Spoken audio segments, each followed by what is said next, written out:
Estamos en una serie o iniciando una serie que tiene que ver con lo especial que Dios nos había hecho. Y la semana pasada yo le dije, quizás estamos hablando de uno de mis versos favoritos de la Biblia, si no el más. Cada día me enamoro más de ese verso.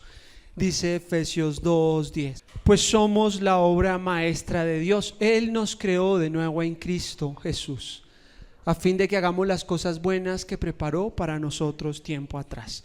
Si a usted le dijeran, venga, le voy a leer su destino, ¿usted en qué piensa? ¿Cierto? Suena medio raro como destino. Pero el destino no es algo malo. La Biblia habla de que el destino que Dios tiene para nosotros son planes de bien y no planes de mal. Es más, ese verso está diciendo, somos la obra, el poema de Dios. ¿Se acuerda el poema que usted le componía a su esposa, los que son más románticos? Pues Dios dice, ustedes son mi poema, mi obra especial. Y quiero que continuemos con ese acróstico. El acróstico es lo que usted le hacía a su esposa también para dedicarle cosas bonitas y decía, por la letra D, deseo lo mejor para tu vida. Por la I, inigualable eres tú. Cosas como esas, ¿se acuerdan? Que era medio curso. De eso se trata el romanticismo. Y hicimos un acróstico con la palabra especial y estamos hablando de 8 características que forman a una persona especial que cumple un propósito. Y con especial vimos la primera letra, que era experiencias. Usted es el resultado también de las experiencias que ha tenido en su vida, buenas y malas. Pero sobre todo la forma en la que respondió a las experiencias, porque han pasado experiencias en su vida que algunos dejaron en negación y vamos a estar hablando de eso. Si puede, cierre sus ojos y pidámosle a Dios que le ayude a concentrarse. ¿Le parece? Oremos. Señor, como decía Alejo, pedimos que tu ayuda esté sobre cada persona en este lugar. No somos un club. Somos un grupo de gente que cree en tu palabra, que invoca tu nombre y que ha visto el poder de tu espíritu en medio de las generaciones. Yo te pido en el nombre de Cristo que tu presencia sea real y palpable en cada corazón en este lugar y que lleves cautivo todo pensamiento a la obediencia a Cristo Jesús. Tú eres nuestro Señor, tu nombre es sobre todo nombre. No hay una autoridad más grande en este lugar. No hay un nombre más importante que el tuyo, Jesucristo. Creemos que venciste la muerte y creemos que por esa muerte y esa resurrección nosotros hoy tenemos vida eterna. Te pido en el nombre tuyo, amado Dios, que tu espíritu esté revelando a nuestros corazones, a nuestra mente, tus propósitos, tus planes, y que esta noche hagas una obra especial en medio de nosotros. He aquí tu pueblo, he aquí tus siervos. Háblanos, Señor. Háblanos, que tus siervos escuchan. Si usted se considera un siervo de Dios, usted cree que es siervo de Dios, dígaselo a Él. Háblame, que tu siervo escucha. Aquí estoy yo, Señor, para escucharte. Háblame, que tu siervo está atento a ti. Háblame, que tu siervo escucha, Señor. En el nombre de Jesús, amén.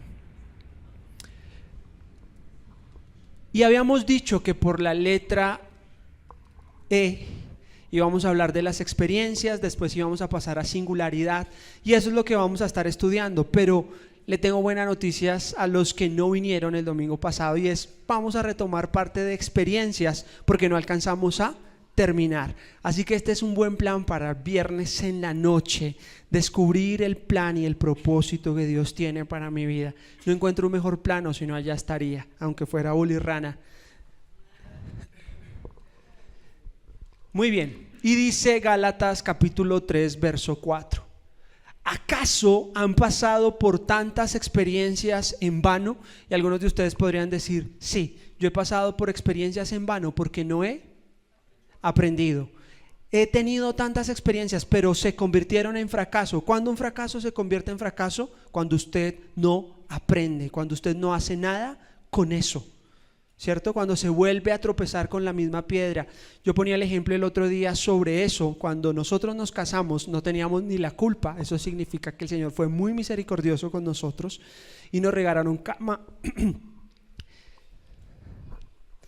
Nos regalaron lavadora y nos regalaron un mueble en cuerina, pero sabe de esos muebles. Me lo regaló Mari y Edilberto. Y el mueble pues tenía ahí sus reparaciones y el mueble tenía una puntillita salida por ahí.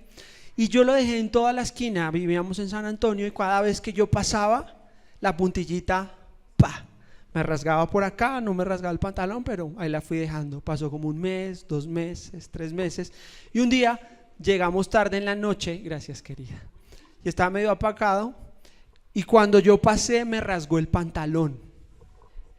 Y entonces, ¿qué hice ese día? Claro, era tarde en la noche, pero no importó y entonces ahí sí me fui, saqué el martillo y arreglé el mueble. Usted no cambia hasta que no esté cansado de estar cansado.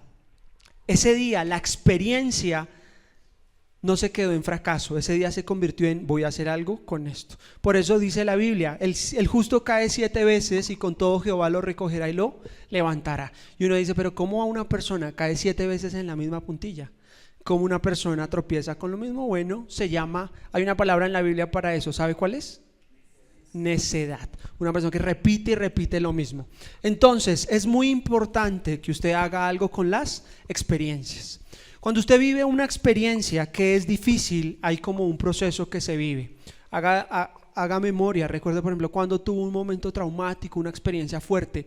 El primer momento que una persona vive en medio de la experiencia se llama shock.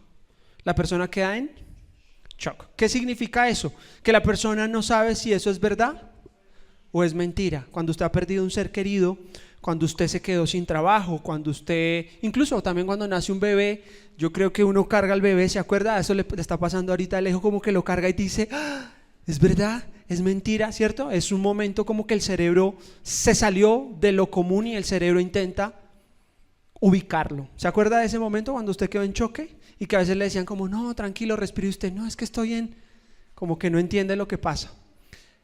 El segundo momento puede ser un momento de negación, donde usted dice, esto no es real o esto sí es real.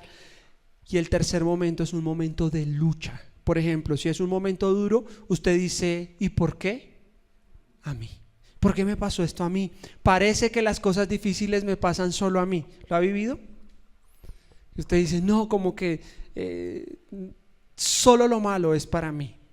Hay personas que se quedan en la lucha con Dios toda su vida, diciendo no es justo, porque a mí, porque me tocó a mí. Hay personas que avanzan en su relación con Dios y se rinden delante de Dios. Cuando dicen, bueno, no voy a luchar más con esto, Señor, lo voy a aceptar, si viene de tu mano, o por lo menos lo permitiste, lo acepto. Me rindo, haz lo que tengas que hacer. Ese momento es el momento de cambio, se llama un momento de verdad, es un momento de ajuste en la vida. Y cuando la persona se ha rendido delante de Dios, viene uno de los momentos más lindos en la experiencia cristiana, se llama santificación. Que Dios convierte todo eso malo en algo bueno. En medio de la lucha usted dice, pero esto ¿cómo me va a surgir para algo bueno? Me robaron, ¿y por qué va a ser algo bueno? Bueno, no tengo mucho para explicar, pero tengo que decirte algo. He visto en mi vida cómo mis experiencias dolorosas, luego que se las entregué a Dios, Dios las santificó y convirtió eso malo en algo bueno. BPA no existiría si no hubiéramos tenido dolores antes de esta realidad. Y entonces yo miro hacia el pasado y veo cómo Dios une los puntos y digo, Dios convirtió esto malo en algo bueno. Y luego que lo ha santificado, ¿sabe qué sucede con su vida? Dios le entrega un ministerio, le da un trabajo y es posible que su ministerio venga de su más grande dolor. Cuando usted ha pasado por eso, Dios dice, no voy a menospreciar tu dolor, no voy a dejar que eso se quede aquí, lo voy a utilizar para traer gloria a mi nombre. Vamos a ver algunos casos de eso y vamos a estar estudiando al respecto. Entonces, no puede ser que no les haya servido para nada. Yo quiero que usted anote esa frase y la coloque en signo de interrogación. No puede ser que no le haya servido para nada. Pero hoy es un día para hacer algo con eso. Y entonces habíamos dicho, quizás el pasaje más mal entendido de toda la Biblia, Romanos 8, 28, que dice: a los que aman a Dios, todas las cosas cooperan para bien. Se predica, se repite cuando alguien está en vainas, pero es el menos aplicado, porque la gente no aprende. Y en resumen, lo que dijimos hasta ahí es: si usted es un discípulo de Cristo, si usted quiere hacer algo con su experiencia, consígase una Biblia. ¿La trajo? Muy bien. Si no la tiene, cómprese una. Si el tema es falta de plata, díganos y buscamos una ofrenda para podérsela conseguir. Consígase una Biblia, consígase una. ¿Una qué? Déjeme ver su agenda. ¿La trajo hoy? Muy bien. Maravilloso. ¿Sabe qué pasa cuando yo veo a alguien que tiene una agenda en su mano? ¿Sabe qué pienso? Digo, aquí hay alguien que se está haciendo cargo de su vida. Aquí hay alguien que está usando sus experiencias. Aquí hay alguien que no está confiando en su memoria. ¿Sabe por qué? Porque algunos de ustedes ahí sentados dicen: no, yo me acuerdo. ¿En serio te acuerdas? Yo ni siquiera me acuerdo de lo que prediqué el domingo pasado. Tengo que volver a los apuntes y recordarlos. Ahora con las experiencias es necesario tenerlas ahí. ¿Y por qué un esfero? Porque más vale un lápiz chiquito que una memoria grande, supuestamente, ¿vale? Ahí habíamos quedado, eso habíamos hablado. Hicimos una lista como de algunas actividades que la gente normalmente desperdicia. Agenda con actividades innecesarias. Cuando usted no sabe para qué existe en la tierra, usted se vuelve manipulable. La gente se ha dado cuenta que toda la gente tiene planes para su agenda, para su vida. ¿No se ha dado cuenta? ¿O solo me pasó a mí? El gobierno tiene planes para su plata, el ejército tiene planes para los jóvenes, todo el mundo tiene un plan. Y si usted no sabe para dónde va, ¿qué termina haciendo? Pues atacando muchas cosas con actividades innecesarias. ¿Por qué? Porque a veces usted no se detiene a evaluar. Bueno, y así sucesivamente. Se vive una vida reactiva, no se planifica, simplemente se vive pasó esto, entonces ¿qué tengo que hacer con esto? Estaba preparando esta sesión y saqué mis agendas. Yo le he dicho desde el 2000 que yo nací de nuevo.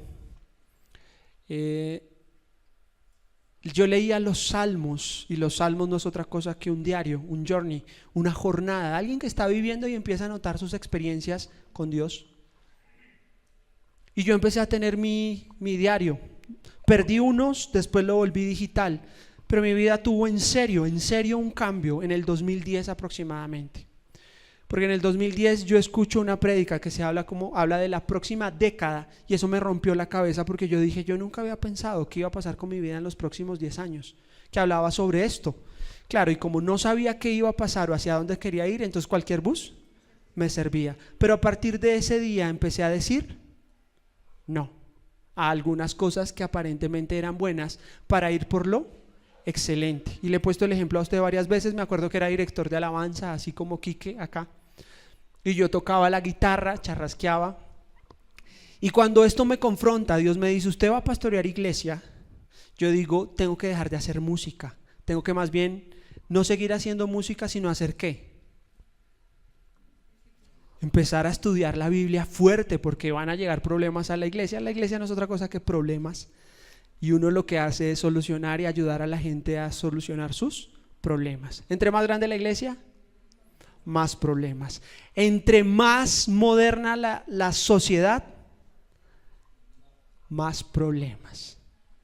Ahorita la iglesia está pasando, no esta, sino a nivel global, la iglesia está enfrentando una crisis fuerte de depresión. Después de la pandemia, la gente empezó a tener... ¿Se acuerda que antes esa no se escuchaba?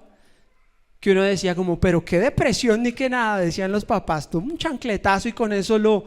Sí, la cosa es que una de las cosas que nos hemos dado cuenta es que la depresión sí es una enfermedad, que no es un juego como antes solía pensarse.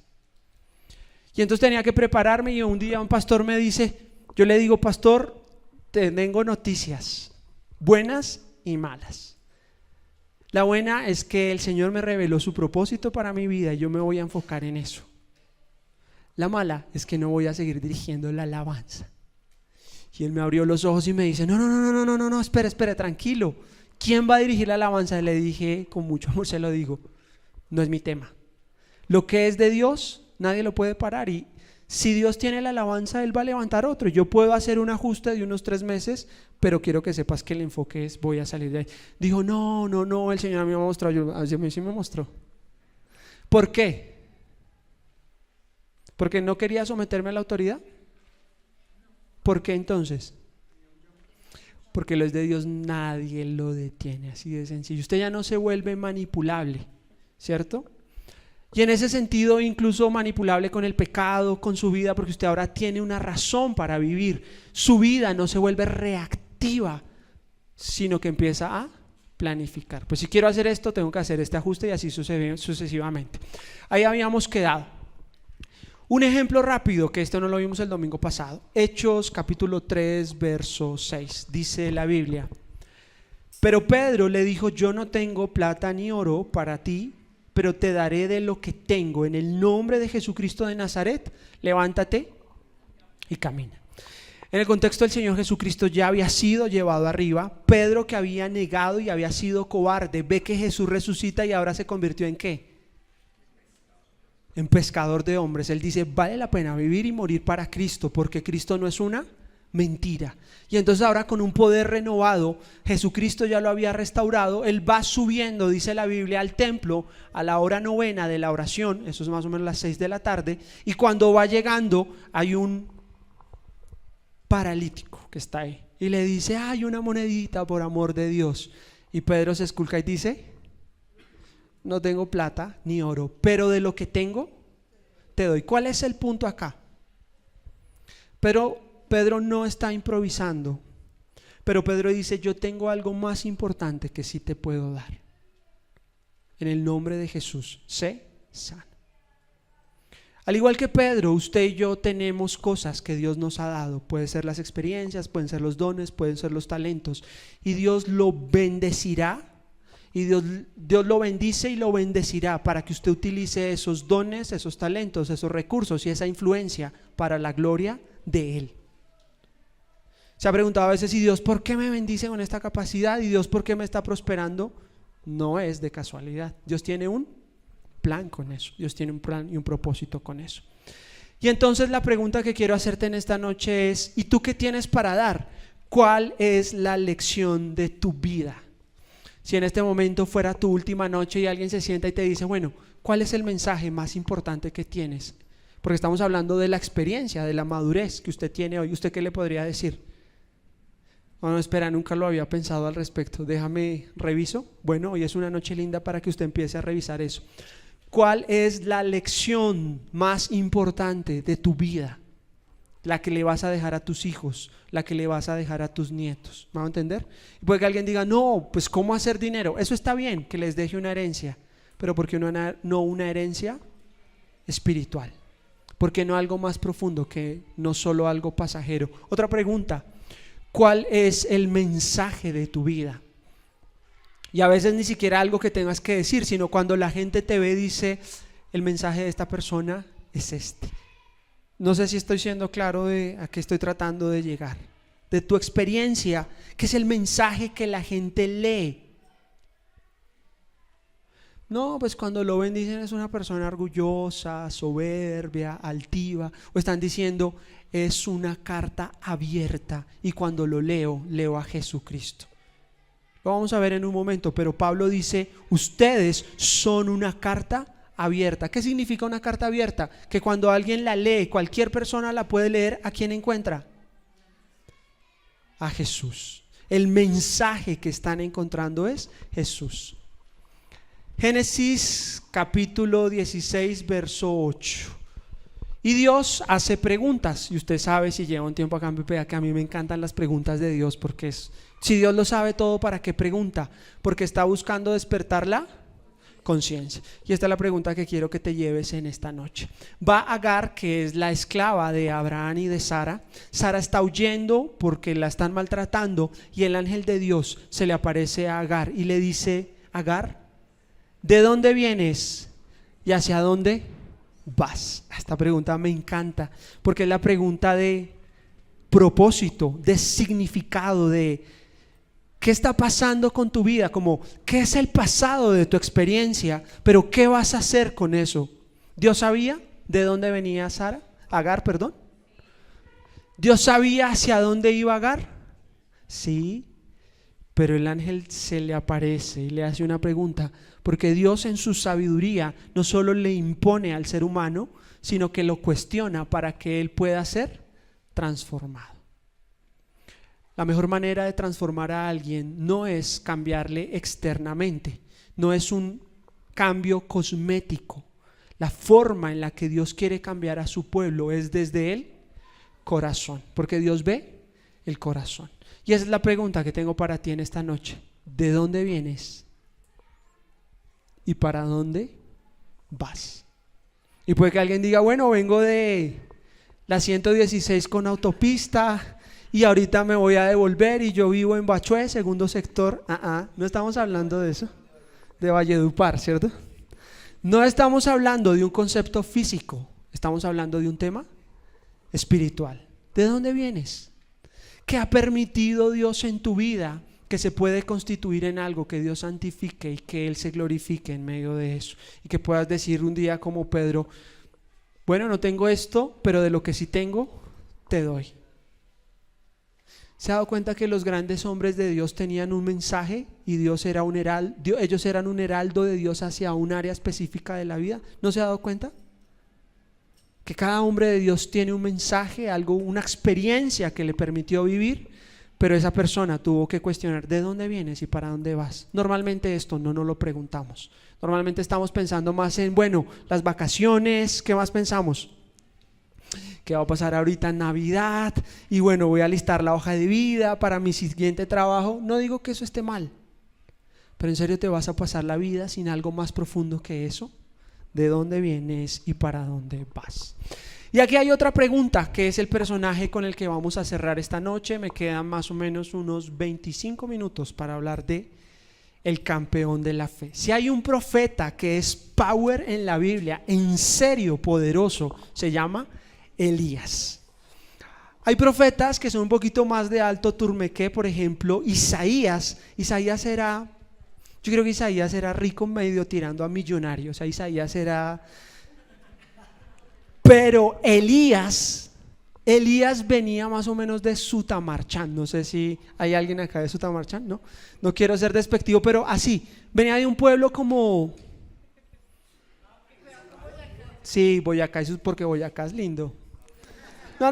No quiero ser despectivo, solo diga un pueblito... Paminondas Tuta, más o menos, ¿sí? Un pueblito alejado que nadie conoce. De allá venía Elías. No tenía la resonancia que tenían otros profetas, no tenía de pronto esa importancia, pero vamos a estar estudiando algo en esta noche. Y hay un momento en su vida, Primera de Reyes, capítulo 19, verso 9, donde dice que se metió en una cueva. ¿Quién? Elías estaba sufriendo de depresión por lo que le estaba pasando, de desánimo, y dice, pasó la noche y vino palabra de Jehová, el cual le dijo, ¿qué haces aquí, Elías? Qué maravilloso, me encanta porque el ángel ya sabe, ¿sí o no? Ya sabe todo el contexto que en un momento usted y yo vamos a estar estudiando. ¿Por qué le pregunta? Porque Dios está confrontándolo para que su conciencia sea despertada. Y Elías, en un tono carnal y en un tema físico, hubiera podido decir ¿qué? ¿En una cueva? En todo caso estoy escondido. Pero sabemos que eso no era lo que Dios estaba preguntándole. Hay una pregunta un poco más profunda, hay una pregunta en un ambiente espiritual. Elías, ¿por qué estás acá? Y esa es la segunda pregunta que tengo para ti. ¿Qué haces acá? Y puede que usted diga, ¿me invitaron? No, tengo una pregunta un poquito más profunda que eso. Porque la pregunta es como, ¿y qué estás haciendo con tu vida? ¿Por qué estás en este momento de tu vida? Déjeme mirar el contexto alrededor de eso. Primera de Reyes, si tiene su Biblia, sáquela. Si usted no trajo su Biblia, préndala en su celular. Si no tiene nada, acérquese a un cristiano que está por ahí.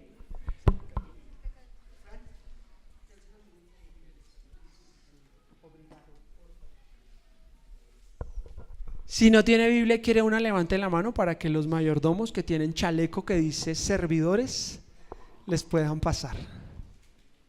Muy bien, Primera de Reyes capítulo 18, verso... No, es que quiero devolverme al contexto. Primera de Reyes capítulo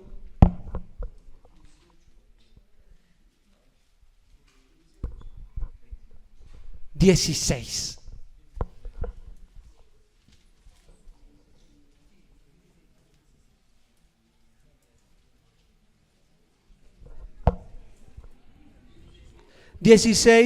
Verso 29. Déjeme darle el contexto en este tiempo que me queda para que usted pueda entender qué sucede. ¿Ya está? 16, 29. Acab, hijo de Omri, comenzó a gobernar en Israel en el año 38 del reinado de Asa, rey de Judá. Y usted dice, espera un segundo. ¿Cómo así que gobernó en Israel y otro está gobernando en Judá? Historia rápida de Israel. Cuando el reino de Israel fue fundado, el último juez se llamaba Samuel y él ungió, declaró rey al primer rey de Israel, se llamaba Saúl. Saúl era el hombre más alto sobre las tribus, parece que era un hombre guapo, y si la Biblia dice que era guapo, el tipo como que paraba el tráfico, como que era... Y dice la Biblia que Saúl no era un hombre conforme al corazón de Dios, por eso Dios tuvo que levantar a David. Y cuando David fue levantado, Dios le dio una promesa y le dice a David, tú siempre vas a reinar sobre Israel por cuanto se halló integridad en tu corazón, porque Dios no ve las apariencias, sino Dios ve el corazón. Y luego David tuvo un hijo que se llamó Salomón. Y hasta ahí, solo esos dos primeros reyes y Raboam, que fue como un cuarto, fue un reino unido. Después de Raboam, el reino se dividió en dos partes, la tribu del norte y la tribu del sur. La tribu del norte más o menos eran 10 tribus, que era lo más grande, y la tribu del sur eran 2 tribus, que era algo más pequeño. Y a la tribu del norte se le siguió llamando Israel, y a la tribu del sur se le siguió llamando Judá, porque venía de Jerusalén, que era parte de David. Si usted entiende eso, se va a poder ubicar muy bien, porque entonces sabe que hay 2 reinos paralelos: el reino del norte, que lo llamaremos Israel, y el reino del sur, que lo llamaremos Judá. ¿Listo? ¿Listo hasta ahí? Bien. Y entonces, como hay 2 reinos, dice otra vez Primera de Reyes 16, 29. Acab, hijo de Omri, comenzó a gobernar en Israel en el año 38 del reinado de Asa. ¿Quién estaba gobernando en Judá? No, en Judá, Asa. ¿Quién estaba gobernando en Israel o empezó a reinar? Acab, ¿cierto? Más o menos en el año 38 del reinado de Asa, rey de Judá, comenzó a reinar ¿quién? Acab. ¿Sí? Ahí vamos. Un poquito de historia para el contexto. Sin embargo, siempre que la Biblia habla de un sin embargo, hay que poner cuidado porque la historia va a tener un giro. Y por el otro lado, más datos sobre la historia. Más o menos los 18 reyes del norte, o sea de Israel, todos fueron malos. No hubo un rey que buscara a Dios. Y como no hubo un rey que buscara a Dios, ¿usted sabe cuál fue el primer pueblo que se llevaron al cautiverio para Babilonia porque Dios los dejó de respaldar? Israel, o sea el reino del norte. Pero el reino del sur habían hombres temerosos. De más o menos 18 reyes, 9 fueron temerosos de Dios, 8 aproximadamente, y otros 9 fueron malos. Pero como en su mayoría fueron reyes temerosos de Dios, Dios les prolongó un poquito más la misericordia. Entonces, mientras Israel fue deportado, Judá permaneció reinando allí. ¿Sí es claro? Dios bendice a los que son fieles con él. Y dice, sin embargo, Acab, hijo de Omri, hizo lo malo a los ojos del Señor. Usted dice, claro, era del reino del norte. Pero peor aún que todos los reyes anteriores. Wow, o sea que este es el malo de los malos. Y como si fuera poco, haber seguido el ejemplo pecaminoso de Jeroboam, que fue el primer rey de el norte, que empezó a sacrificar ídolos, a los ídolos, él hizo lo mismo. No solo siguió el ejemplo de Jeroboam, sino que se casó con Jezabel. O sea que el tipo fue rey malo, hizo lo que hacía Jeroboam y tras del hecho se casó mal. Todo mal en el caso de Acab. Hija del rey Baal de los Sidonios, y comenzó a inclinarse a rendir culto a Baal. Y puede que usted diga, oiga, un segundo, si usted lee juicioso Primera de Reyes, Segunda de Reyes, se va a dar cuenta de algo. Nunca se nombraban las esposas normalmente, sino los reyes. ¿Por qué se nombra la esposa de Acab?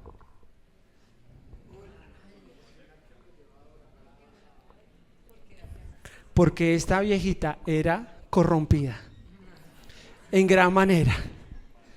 Dice la Biblia que ella era hija del rey Edbal de los Sidonios, y Jezabel, como era de otro pueblo no israelita, o sea, el rey se casó con un pueblo en yugo desigual, ella fue la que empezó la idolatría en Israel de Baal. O sea, ella inauguró la perversión. Realmente, si usted se fija, ahí no había un rey.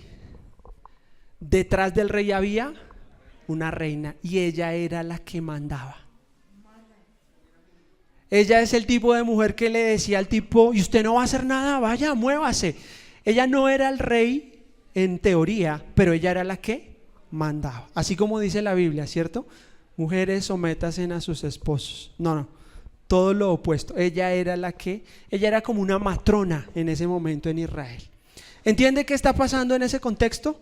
Entonces, en medio de eso, dice la Biblia, verso 33, luego levantó un poste dedicado a la diosa Acera. ¿Quién? Jezabel. Ella era la que estaba detrás de todo eso.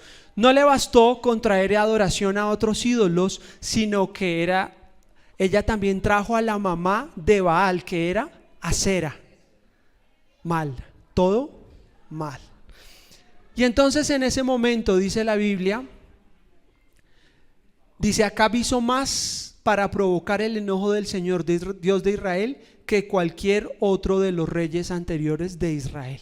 O sea, provocó a ira al Señor realmente. Y fue durante su reinado que Giel, un hombre de Betel, reconstruyó Jericó. Recuerda que Jericó era una ciudad que conquistó Josué, y él había dicho, si alguien intenta reconstruir Jericó, su hijo mayor morirá y lo reconstruirá en la tumba de su hijo. Y mire lo que dice la Biblia, todo eso sucedió de acuerdo con el mensaje de parte del Señor acerca de Jericó, transmitido por Josué, hijo de Nun. Eso está pasando. El pueblo israelita en el norte está en decadencia. El del sur está ahí tratando de hacer las cosas bien. Y ahora sí, Primera de Reyes 17, verso 1. Ahora bien, Elías, quien era de Tisbe en Galad, le dijo al rey Acab, tan cierto como que el Señor vive, el Dios de Israel, a quien sirvo, no habrá rocío ni lluvia durante los próximos 3 años hasta que yo dé la orden. Varias cosas alrededor. ¿Elías de dónde? De Tisbe. Técnicamente nadie sabe dónde queda Tisbe porque era un pueblo tan chiquito que es difícil hacer el seguimiento hasta allá.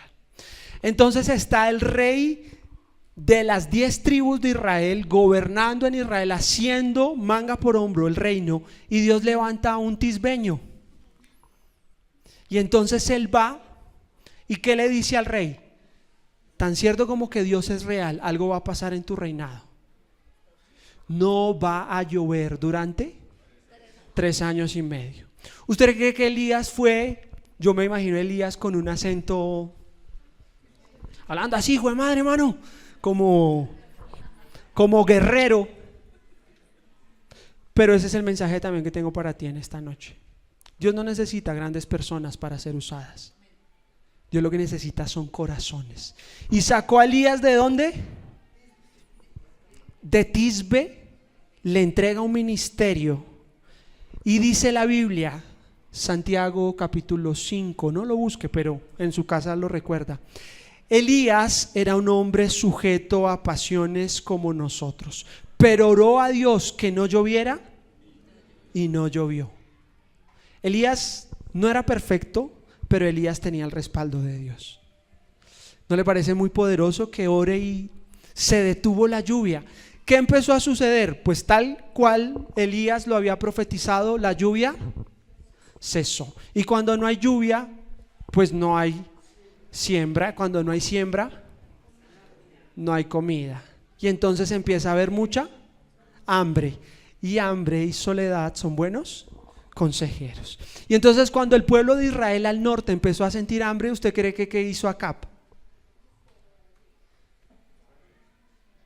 ¿Qué hizo?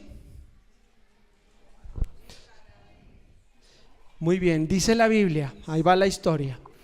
Verso 2. Después el Señor le dijo a Elías: vete al oriente y escóndete junto al arroyo de Querit, cerca de su desembocadura en el río Jordán. Bebe del arroyo y come de lo que te den los cuervos, porque yo les he ordenado que te lleven comida. Básicamente lo que el Señor le está diciendo es: ya hiciste lo que tenías que hacer, ahora vas a salir de servicio y los cuervos te van a llevar comida. ¿Qué le parece esa historia? Ahora usted póngase en los zapatos del profeta Elías. ¿Es usted de Tisbe? ¿De dónde? Y Tisbe suena como a tizne, ¿no? Como, ¿es usted de un lugar remoto donde nadie conoce, pero usted es siervo de Dios?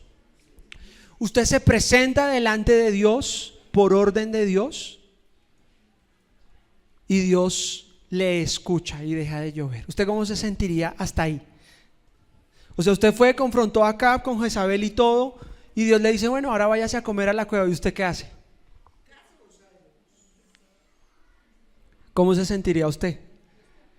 Yo creo que usted se diría: bueno, Dios es poderoso, Dios me está usando, yo tengo pasiones, pero Dios me escucha. O sea, ¿no le parece lindo? Me encanta la historia de Elías. Y tras del hecho se mete a una cueva, y por la mañana venía un cuervo y le botaba un pedazo de pan. Bueno, Dios puede utilizar cuervos. A veces usted se preocupa y dice: ¿de qué voy a vivir? Dios puede usar cuervos. A veces usará personas que ni siquiera le temen a Él y te traerán lo que tú necesitas, según la palabra, si ese es el plan que Él tiene. Amén. Y dice el verso 6: los cuervos le llevaban pan y carne por la mañana y por la noche, y él bebía del arroyo.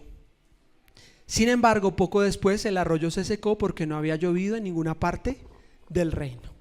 Qué curioso, pero Dios le dice: vaya, y empieza a haber hambre. ¿Y usted ahí cómo se siente? Si su corazón está ubicado, pues usted dice: bueno. ¿Y si está desubicado? Señor, y pobrecito yo, me trajiste a morir en este desierto, ¿cierto? No voy a hacer más detalle en esa historia, pero creo que usted ya tiene el contexto ahí general. Y ahora vamos a Primera de Reyes capítulo 18. Más tarde, durante el tercer año de la sequía, ¿cuántos años iba a durar la sequía? 3 años. O sea que se está cumpliendo el tiempo de la profecía. El Señor le dijo a Elías: preséntate ante el rey Acab y dile: pronto enviaré lluvia. Entonces Elías fue a ver el rey Acab. Mientras tanto, el hambre se hizo muy intensa en Samaria, o sea, al norte, arriba. ¿Se acuerda que los samaritanos eran los del norte? Y los samaritanos no se metían con los de Jerusalén. Desde ahí viene la historia. Entonces Elías fue a ver al rey Acab. Verso 3: por eso Acab mandó a llamar a Abdías, quien estaba a cargo del palacio. Abdías era un fiel seguidor del Señor. Cierta vez, cuando Jezabel intentaba matar a todos los profetas del Señor, Abdías se escondió a 100 de ellos. ¿Quién los intentó matar?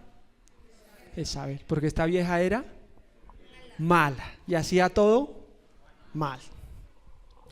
Verso 5, Acab le dijo a Abdías: tenemos que revisar todos los manantiales y los valles del reino y ver si podemos encontrar pasto suficiente para salvar por lo menos algunos de mis caballos y de mis mulas. Entonces se repartieron el territorio. Acab se fue solo por un lado y Abdías se fue solo por otro camino. Y mientras Abdías iba de camino, de pronto vio que Elías se le acercaba. Abdías lo reconoció enseguida y se postró delante del suelo ante él. ¿De verdad eres tú, mi señor Elías?, preguntó. Sí, soy yo, contestó Elías. Ahora ve y dile a tu amo Elías: está aquí. ¿Qué está pasando? Elías viene bajando, viene Abdías, que es un profeta de Dios, y Elías le dice: te tengo noticias, voy a darle la cara. ¿A quién? A Acán. Entonces ve y dile a Acán que yo voy a hablar con él. Y entonces Abdías le dice: no, mi señor, no me haga eso, porque él ya viene buscándolo a usted hace rato, y si yo le digo que usted viene y usted no va, él me va a matar. Entonces más bien no me pongan eso. Y Elías le dice: no, sí, no te va a hacer ningún daño, yo voy contigo, ¿vale? Verso 16, entonces Abdías fue a decirle a Acab que había aparecido Elías, así que Acab fue a encontrarse con él. Y cuando Acab vio a Elías, exclamó: ay, así que realmente eres tú el alborotador de Israel. Él era el alborotador. ¿El qué era? Era un mensajero. ¿Quién era el alborotador? Él, porque el ladrón juzga por su condición. Dice Elías, verso 18: yo no le he causado ningún problema a Israel. Tú y tu familia son los alborotadores, porque se negaron a obedecer los mandatos del Señor y en cambio han rendido culto a las imágenes de Baal. Verso 19, ahora convoca a todo Israel para que se reúnan conmigo en el monte Carmelo, junto con los 450 profetas de Baal y los 400 profetas de Asera, a quien Jezabel mantiene. ¿Cuántos profetas mantenía Jezabel? ¿Cuántos? 850 en total. O sea, tenía un repertorio arduo, grande de servidores, mantenidos con la plata de Israel. Las cosas se estaban haciendo mal, muy mal, todo mal. Entonces Acab convocó a todos los israelitas y a los profetas en el monte Carmelo. Elías se paró frente a ellos y les dijo: ¿hasta cuándo seguirán indecisos, titubeando entre dos opiniones? Si el Señor es Dios, síganlo, pero si Baal es el verdadero Dios, entonces síganlo a él. ¿Qué está haciendo Elías? Está confrontando. Aquí no hay un profeta timorato, aquí hay una persona solita parada delante de ¿cuántos? 850. Pero Dios lo había enviado. ¿Entiende la diferencia? Yo sé que a usted y a mí nos gustan las multitudes. A veces uno ve una multitud grande y dice: uy, qué maravilla, y Dios está orando. No siempre. No siempre las multitudes son del Señor. Aquí habían 850 impresionantes, pero había uno que era temeroso de Dios. A veces usted se cuestiona y dice: ¿y será que no hay más fieles en esta tierra? Usted no necesita que hayan más, porque como dijo Alejo cuando empezó el culto hoy, más o menos, usted y Dios cita. Pero Dios está buscando personas fieles, que no hagan trampa en su vida, que no hagan trampa en sus exámenes, que no tomen atajos, que sean fieles, transparentes. Amén. ¿Alguno de esos en medio de esta congregación? Bueno, si su corazón está ardiendo, dígale: Señor, ahí en su corazón yo quiero ser de esos. Y entonces dice el verso 21, Elías se paró enfrente y dijo: ¿hasta cuándo seguirán indecisos, titubeando entre dos opiniones? Si el Señor es Dios, síganlo, pero si es Baal es el verdadero Dios, entonces síganlo a él. Sin embargo, la gente se mantenía en absoluto silencio. Y entonces Elías les dijo: yo soy el único profeta del Señor que queda, pero Baal tiene 450 profetas. Ahora traigan 2 toros, los profetas de Baal pueden escoger el toro que quieran, que luego lo corten en pedazos y lo pongan sobre la leña de su altar, pero sin prenderle fuego. Yo prepararé el otro toro y le pondré sobre la leña del altar y tampoco le prenderé fuego. Después invoquen ustedes el nombre de su Dios y yo invocaré el nombre del Señor. El Dios que responda enviando fuego sobre la madera, ese es el Dios verdadero. Y toda la gente estuvo de acuerdo. Aquí, ¿qué está haciendo Elías? Está haciendo una especie de competencia y dice: bueno, vamos a ver quién es el Dios verdadero. ¿Listo? Ustedes maten un toro y yo voy a matar otro toro. Pero vamos a hacerlo más difícil. El toro mío le voy a rociar agua y voy a llenar esto de agua. Y el Dios que haga descender fuego del cielo, ese será el Dios verdadero. ¿Va para esa? ¿Y qué dijeron los profetas? Listo, va para esa. Y empiezan los profetas de Baal con toda su brujería y toda su cosa. Dice la Biblia que empiezan a raerse el cuerpo, es decir, a inmolarse, a cortarse y a vertir sangre, tratando de invocar a su Dios. Y Elías del otro lado les dice: parece que su Dios está dormido. ¿Por qué no gritan un poquito más duro? Porque de pronto no lo han despertado. Y empieza y después dice: échenle más agua a este lado. ¿Están preparados para esto? Y dice el verso 25: empiecen ustedes, porque son muchos, escojan uno de los toros, prepárenlo, invoquen el nombre de su Dios, pero no le prendan fuego a la leña. 27: cerca del mediodía Elías comenzó a burlarse de ellos. Tendrán que gritar más fuerte, se mofaba. Sin duda que es un Dios. Tal vez esté soñando o despierto, o quizás esté haciendo sus necesidades. Seguramente salió de viaje o se quedó dormido y necesita a alguien que lo despierte. Aquí está Elías Tisbita sacando lo mejor de él, lo que él conocía. Entonces Elías llamó a la gente, dice el verso 30: vengan acá. Así que todos se juntaron a su alrededor mientras él reparaba el altar del Señor, que estaba derrumbado. ¿Por qué estaba derrumbado? Porque Jezabel había tumbado el altar. Tomó 12 piedras, una para representar a cada tribu de Israel, y usó las piedras para reconstruir el altar en el nombre del Señor. Luego cavó una zanja alrededor del altar con capacidad suficiente para 15 litros de agua. Yo no sé si usted siente el momento, a mí me va latiendo el corazón un poquito más rápido, como se acerca el momento. Verso 34: una vez lo hicieron, les dijo: háganlo de nuevo. Y cuando terminó les dijo: háganlo por tercera vez. Así que hicieran lo que les dijo, y el agua corrió alrededor del altar tanto que hasta colmó la zanja. A la hora que solía hacerse el sacrificio vespertino, el profeta Elías caminó hacia el altar y oró: oh Señor, Dios de Abraham, de Isaac y de Jacob, demuestra hoy que tú eres Dios de Israel y que yo soy tu siervo. Demuestra que yo he hecho todo esto por orden tuya. Oh Señor, respóndeme, para que este pueblo sepa que tú, oh Señor, eres Dios y que tú lo has hecho volver a ti. Y al instante el fuego del Señor cayó desde el cielo y consumió el toro, la leña, las piedras y el polvo, hasta lamió toda el agua de la zanja. Y cuando la gente vio todo esto, cayeron rostro en tierra y exclamaron: el Señor es Dios. Sí, el Señor es Dios. Y entonces Elías ordenó: atrapen a todos los profetas de Baal, no dejen que escape ninguno. Entonces los agarraron a todos y Elías los llevó al valle de Sison y allí los mató. Tremendo, este es un profeta que no se anda con juegos. Y quiero que, si tiene una Biblia, subraye el verso 36. Este verso 36 es una de las oraciones que yo más he repetido quizás en mi vida.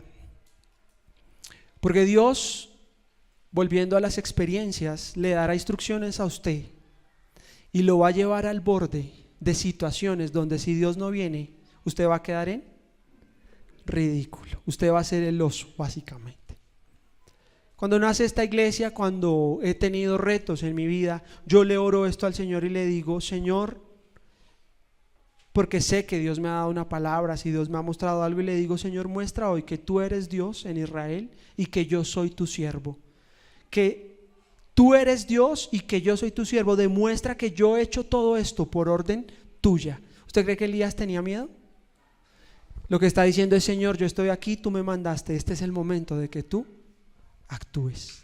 Respóndeme, Señor, respóndeme. Yo le invito a que usted memorice y se lleve esa oración el día de hoy, para que este pueblo sepa que tú, Señor, eres Dios y que tú lo has hecho volver a ti. Amén. Qué oración poderosa, ¿no le parece? Respóndeme, Señor, respóndeme, para que este pueblo conozca que tú eres Dios y que estamos haciendo todas estas cosas por orden tuya. Usted ya sabe la historia, pero lo que sucede después, en todo ese contexto, usted qué diría: bueno, Elías la rompió. Después de esto, Elías el imparable, ¿cierto? Pero lo que sucede es con lo que quiero cerrar este tiempo. Y dice la Biblia que después de eso, ahora sí el verso en el que habíamos quedado, Se metió en una cueva donde pasó la noche y vino palabra de Jehová, el cual le dijo: ¿qué haces aquí, Elías? ¿Qué sucedió? Jezabel le mandó este mensaje a Elías: que los dioses me hieran e incluso me maten si mañana a esta hora yo no te he matado, así como tú mataste a mis profetas. ¿Qué empezó a suceder en Israel? Jezabel empezó a perseguir a Elías. Y Elías venía de ver ese milagro maravilloso, pero Elías tuvo miedo. Y dice: esta Jezabel es terrible, yo mejor me escondo. Y ahí escondido es donde Dios le dice: ¿qué haces acá? Mire que los hombres de Dios también son susceptibles a las emociones. Los hombres de Dios, como usted y como yo, son humanos que deben aprender a discernir las circunstancias. No siempre sus circunstancias serán buenas, no siempre serán malas, habrán momentos. Pero Elías tiene mucho para enseñarnos respecto a estamos estudiando esto porque estamos hablando de las experiencias de las circunstancias. Y dice el verso 3: Elías tuvo miedo y huyó para salvar su vida. ¿Qué tuvo Elías? ¿Después de qué?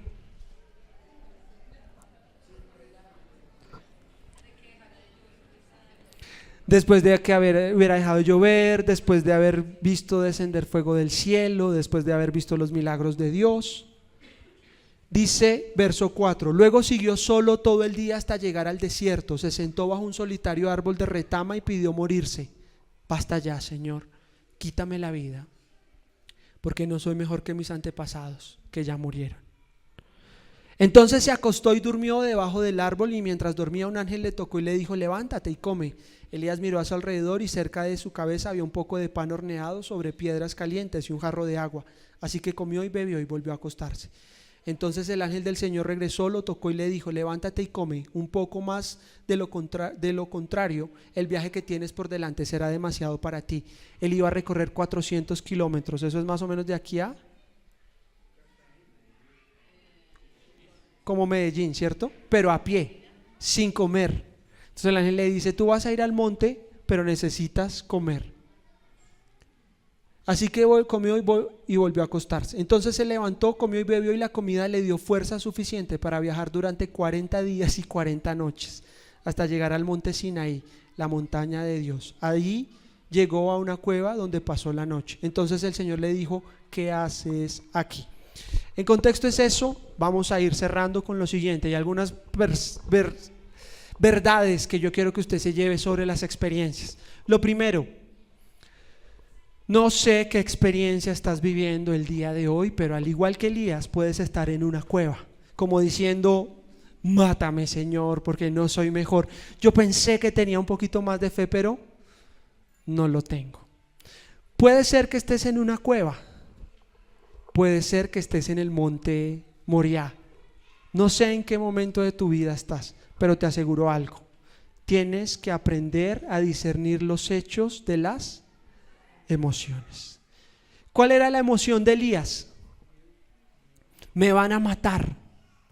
Yo le pregunto: ¿usted cree que Jezabel hubiera sido capaz de matar a Elías? No lo hubiera podido matar, por una razón también sencilla. Después de los milagros que él había hecho, si ella lo mata, Elías se vuelve un mártir. El pueblo se hubiera vuelto a Dios, ella no lo iba a matar. Pero ¿por qué lo mandó a decir: te voy a matar? ¿Y por qué no más bien lo mandó matar de una vez? ¿No entiende? ¿Sí entiende? Ella le manda razón y le dice: te van a matar. Y si lo hubiera querido matar, pues lo mata. Pero ella no quería matarlo, quería asustarlo. Pero Elías, en medio de la cueva, no discernía entre los hechos y las emociones. ¿Entiende? No sé qué circunstancia estás pasando, pero es claro, como dicen algunas personas, datos y hechos. Datos y hechos son diferentes a las emociones. Y aquí lo vuelvo a repetir y lo hemos dicho varias veces en BPA. Tienes que recordar: no todo lo que piensas es verdad. No todo lo que sientes es real en términos de verdadero. Porque a veces uno dice: no, si lo estoy pensando es verdad. No siempre. Pensamientos han venido a la cabeza de uno. Y es lindo volver a recordar que en las experiencias que tienes, mide los hechos, no las emociones. ¿Por qué? porque el corazón es engañoso. Un día cree una cosa, otro día cree otra. Y Elías necesitaba ver los hechos, no las emociones. ¿Qué hizo Elías en medio de su experiencia? Se comparó con otros. ¿Qué dijo?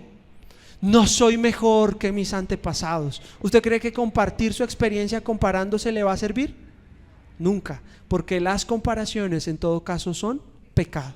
Siempre habrá alguien mejor, siempre habrá alguien peor. Y si a usted le va muy bien, se le sube a la cabeza y dice, uy, soy mejor que ellos. Y si le va muy mal, usted dice, ay, soy peor que ellos. No se compare. En todos los casos las comparaciones terminan mal. ¿Ha visto gente que le gusta compararse? ¿Y usted por qué no es como su mamá? ¿Usted por qué no es como su hermana? Porque es mi hermana. Cada uno de nosotros es diferente. Yo tengo 2 hijos creados de la misma manera en la misma casa. ¿Usted cree que son iguales? No son iguales, son diferentes. Es como Dios los hizo. Tercero, no se culpe de todo lo negativo. Y entonces Elías empieza a decir, solo quedo yo vivo. Y después Dios le tiene que decir, he reservado 7,000 profetas para que hagan frente a Jezabel. Elías estaba tratando de decir, pobrecito yo, es que no hay nadie más. Después de eso Dios le dice, te quiero hablar, y le empieza a formar una característica de la nube, del fuego, del susurro. ¿Sabe qué le está tratando de decir Dios? Elías, no eres indispensable. Aunque tú no volvieras a hablar, puedo utilizar lo que quiera en esta tierra. Estaba tratando de darle una enseñanza a Elías, como de calmarle los... Aunque tú no predicaras, yo podría usar la naturaleza para hacerlo. Tremendo, ¿no? Y cuarto, no va a solucionar nada. Pero Elías comió, ¿y qué dice la Biblia? Durmió y entonces Dios lo fortaleció. Tuvo la fuerza para caminar 400 kilómetros. ¿Cuántos días? 40 días, 40 noches. Tremendo, ¿no? Eso es mucho más que una maratón. 10 veces una maratón. Segundo, entréguele a Dios sus frustraciones. Dígale a Él, como decía hoy el director de alabanza, Señor, esto es lo que me duele, pero llévelo al lugar correcto. Orar es hablar con Dios, pero la oración del justo puede mucho. Coja su diario,